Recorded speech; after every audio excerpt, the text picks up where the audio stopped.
Hello guys, here I am Shiva Tiwari. I am again here.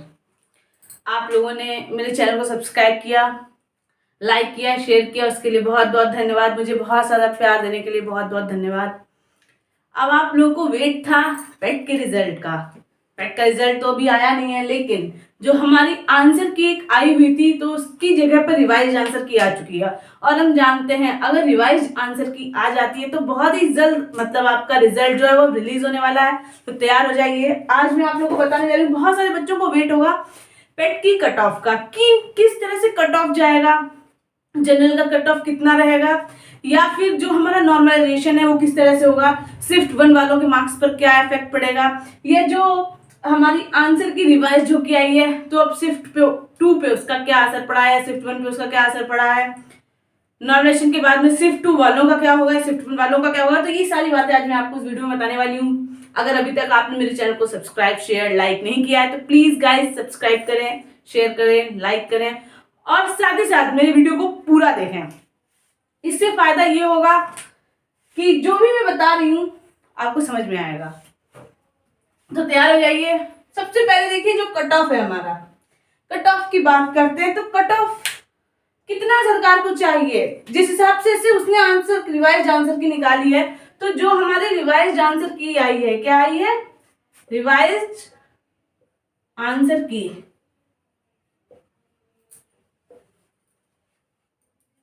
तो उसमें देखिए क्या क्या चेंज हुआ आपको मैं बताती हूँ। शिफ्ट 1 वालों, आप टेंशन फ्री हो जाइए। आपका जैसा था बिल्कुल वैसा ही है। क्या था, जैसा था बिल्कुल वैसा ही है। शिफ्ट 1 में रिवाइज आंसर की आने पर कोई भी चेंज नहीं हुआ है, जैसी थी वैसी ही है। अब शिफ्ट 2 की बात करते हैं। तो जो हमारी आंसर की आई है शिफ्ट 2 की, तो शिफ्ट 2 वाले ध्यान से समझ लें इस बात को कि उनमें जो एक क्वेश्चन था तो उसका आंसर शायद वो मतलब मार्क ही सिर्फ जो पहली आंसर क्या है उसमें गलत हो तो 1 मार्क्स तो उन्हें इसका मिलेगा। मतलब जो एक आंसर चेंज किया गया है, मतलब एक आंसर जो हमारा हुआ है वो क्या हुआ है, चेंज हुआ है, मतलब बदला गया है। जो आंसर था वो नहीं है, जो आया है वो है। दूसरी बात क्या की गई है, उसमें 3 क्वेश्चंस, अब वो किसी भी तरह से 3 क्वेश्चंस हो सकते हैं।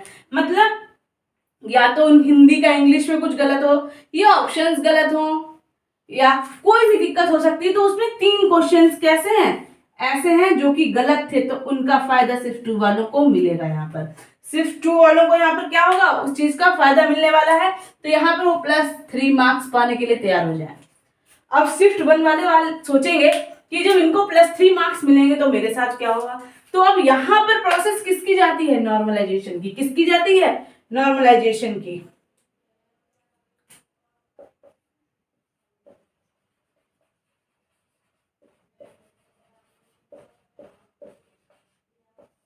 नॉर्मलाइजेशन में देखो, अब आप लोगों ने सोचा होगा कि किस तरह से पहले जैसा सुना जा रहा था कि भाई 2.5 मार्क्स इधर हमारा ऐड हो जाएगा, 2.5 मार्क्स इधर हमारा लेस हो जाएगा, लेकिन अब ऐसा नहीं होगा। अब एक केस तो ये बन रहा है कि इधर +1 ऐड हो जाए और इधर क्या हो, -1 हो जाए। ये भी हो सकता है। या फिर अगर इन्हें ये अगर इनका कम नहीं हुआ, अगर ये -1 नहीं हुआ, मतलब अगर इधर ना बढ़ाया गया ना कम किया गया, क्या इधर अगर ना उनका बढ़ाया गया ना कम किया गया, तो यहाँ पर शिफ्ट 1 वालों को 3 का फायदा मिलेगा। हो सकता है उनका 3 से 4, 3 से 5, उनको 3 से 5 मार्क्स होने का फायदा मिल जाए। मतलब अगर उनके कट ऑफ से 3 से 5 कम भी है तो भी कट ऑफ के अंदर ही आएंगे। अगर उनका बाउंड्री लाइन से 3 से 5 इनका ज्यादा भी है तो भी वो कट ऑफ के बाहर ही रहेंगे। तो मतलब समझ में आया कि 3 से 5 नंबर ना होने का यहाँ पर फायदा होगा, 3 से 5 नंबर होने का यहाँ पर नुकसान भी हो सकता है। मतलब अभी लेकिन हम लोगों पर कुछ भी नहीं निर्धारित किया जा सकता है, ये सब आयोग के ऊपर है, वो किस तरह से डिसाइड करता है। अब बात करते हैं कट ऑफ की। कट ऑफ का भी जो मेन निर्धारण है वो आयोग के द्वारा ही किया जाना है।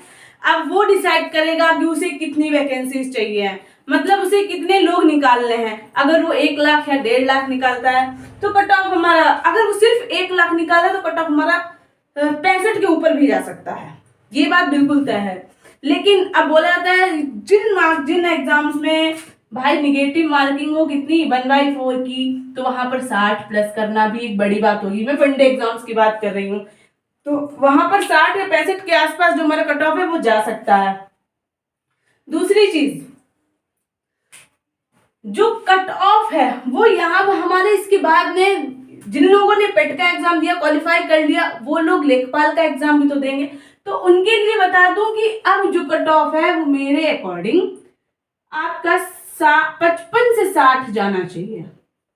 इतना 55 से 60 नॉर्मल। लेकिन अगर अब 55 वाले इस बात को लेकर टेंशन में है कि मेरे तो 55 से कम है, हम क्या करेंगे, तो अगर सरकार ने जैसे कि वो सोचती है हमें 2 से 3 लाख लोग निकालने हैं, या फिर अगर वो सोच लेती है कि नहीं जितने लोगों के 50% से ऊपर हैं वो सभी लेखपाल का एग्जाम दे सकते हैं, और जबकि भाई पेट के ऊपर तो ये थोड़ी ना है कि आप सिर्फ लेखपाल का ही दे सकते हैं, जितने भी यूपीएससी के एग्जाम होंगे आप सभी दे सकते हैं, जैसे गन्ना परिवेश, तो उनमें तो एक अलग से स्पेशल क्वालिफिकेशंस भी चाहिए होता है। जैसे कि लेखपाल में ट्रिपल सी अगर मांगा गया तो गन्ना परिवेश में एक अलग से स्पेशल क्वालिफिकेशन चाहिए होता है, तो उनका कट ऑफ 50 प्लस के आसपास मतलब जा सकता है। तो वो लोग टेंशन ना लें, उनका कट ऑफ 50 के आसपास ही रहता है, तो वो लोग इस बात को बिल्कुल भी टेंशन ना लें, उन लोगों को आराम से हो जाएगा। लेकिन जो लोग 55 से कम हैं और लेखपाल प्रिपरेशन करना चाहते हैं तो वो लोग टेंशन ना लें। हाँ, इतना कहूंगी कि जो 70 प्लस हैं वो अपनी तैयारी प्लीज स्ट्रॉन्ग कर दीजिए, बहुत कम टाइम बचा हुआ है। दिसंबर में तो नहीं, लेकिन हाँ जनवरी में सरकार एग्जाम करवा सकती है। सुपर टेट को भी देखिए बढ़ाया जा रहा है शायद जनवरी में, तो 70 प्लस वाले अपनी प्रिपरेशन अच्छे से स्टार्ट कर दें। 50 से 60 वाले प्रिपरेशन सभी को भाई स्टार्ट करनी है, तो आप लोगों का भी हो सकता है। लेकिन जो 50 से कम है प्लीज टेंशन ना लें, अगर आपका होता है मेरे हिसाब से तो सरकार जो एग्जाम करवाएगी वो लगभग 50 से अगर एक आध नंबर आपका कम है तो हो भी जाना चाहिए। तो अब लेकिन वो कुल मिलाकर आयोग के ऊपर निर्धारित करते हैं उस बात को। तो आप लोगों ने पूरा समझ लिया किस तरह से हमारा कट ऑफ जाएगा। अच्छा, बात करते हैं रिजल्ट अनाउंसमेंट की। तो हमने पहले भी देखा है, अगर हमारा एग्जाम हो गया है तो जो रिवाइज एक आंसर की आ गई है, लेकिन उसके बाद में जो रिवाइज आंसर की आती है तो उसके जस्ट कुछ ही दिन बाद मतलब 1-1.5 हफ्ते बाद हमारा रिजल्ट आ जाता है। तो उम्मीद है कि 15 अक्टूबर तक रिजल्ट आ सकता है। तब तक के लिए सुरक्षित रहें, माता पिता का ध्यान रखें, मेरे चैनल को सब्सक्राइब कर दें। धन्यवाद।